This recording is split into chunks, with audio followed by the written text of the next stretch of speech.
And now, Julie Dzerowicz from Canada. Thank you, Mr. President. Deputy Secretary General, I want to say a huge thanks to you for being here and for making being here a priority. As you know, Canada continues to be deeply committed to the NATO alliance. It remains the cornerstone of transatlantic security. My question to you is around Arctic security. The High North and Arctic security is a key priority for NATO parliamentarians. For Canada specifically, Arctic security is a strategic priority for our government, not only as a way to protect our sovereignty, but also to contribute to NATO deterrence and defense priorities. Our foreign minister last week has formally called for a dedicated NATO Arctic security and defense strategy. We now know that we have 7 of the 8 Arctic states are our allies. We also know that Russia has rebuilt its northern military posture, that China is positioning itself as a near-Arctic state. And finally, we also know that unlike every other strategically critical region, the Arctic has no NATO regional defense plan. So, Deputy Secretary General, does NATO agree it is time to develop a formal Arctic regional defense plan? And if so, what is the pathway to get there? Thank you. On Arctic Century, this is probably something that was not so dominant in our discussions years ago.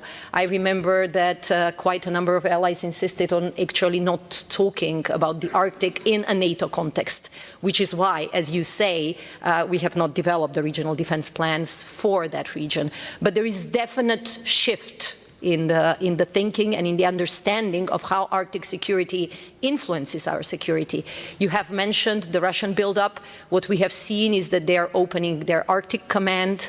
They have gone back to some of their Soviet military compounds. They have opened new deep water ports. They have opened or re-engaged old airfields. So there is definitely a growing interest from Russia, but also growing interest from China, that are actually using the fact that Russia is becoming fully dependent on some supply and some enablers, and they are also present in the region. So this is why we have started our vigilance activity, Arctic Sentry. It is very much clearly showing the interest of 7 out of 8 nations, which are our allies, because they have contributed with their capabilities. We have had a number of exercises, and we work now a lot on developing some capabilities which are more oriented, equipped for the environment and the challenges in the Arctic.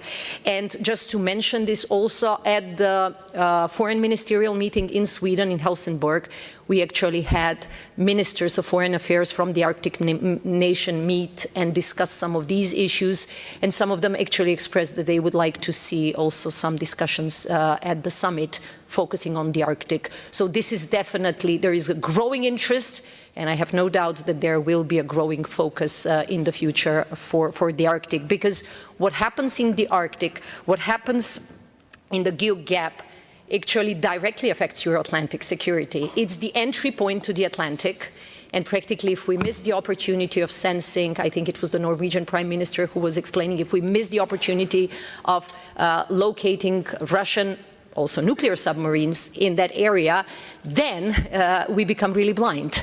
So the growing interest also needs growing resources.